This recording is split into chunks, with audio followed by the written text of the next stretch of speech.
pour retrouver mon bien-aimé. Oh, mais oula, oula, la.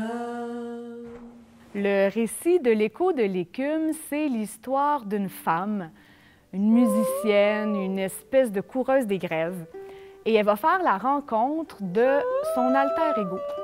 Donc, une nuit, elle se retrouve près de la mer avec sa harpe et il y a une créature, une selkie, qui va lui apparaître. Et ces deux femmes-là vont passer la nuit ensemble. Donc, au cours de ce moment-là, elles vont faire la découverte de l'amour, de la maternité, du voyage et des tempêtes, évidemment. Et c'est aussi une façon pour la coureuse des grèves de découvrir sa part artiste, puis sa part sauvage et animale aussi. Il tient ses hommes comme il tient le vent. Tout le monde a peur de Long John Silver. Alors, l'univers sonore de l'écho de l'écume, c'est le fruit d'1 an et demi de recherche.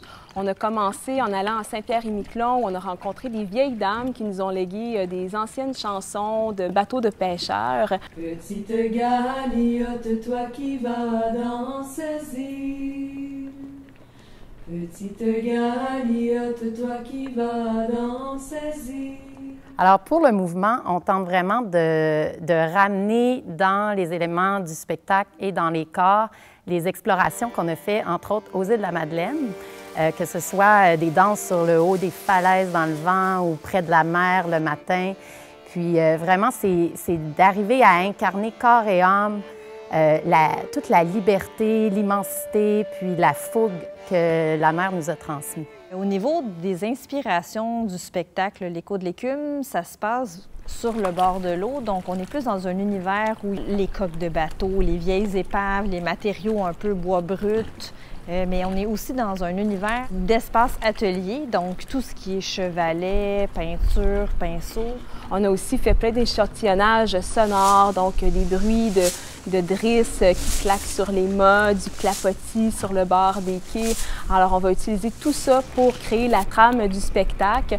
Il y a aussi un peu d'instrumentation en direct. Sur scène, je joue de l'accordéon et de la harpe. Donc, on s'est permis un peu par cette création-là d'aller à la mer, de prendre le temps de voir qu'est-ce qu'elle nous inspire. Puis peu à peu, au fil des résidences, bien, il y a un spectacle qui est né, mais vraiment le noyau de tout ça, je pense, c'est 3 mamans artistes. Fait que c'est ça qui est vraiment super, qui est beau.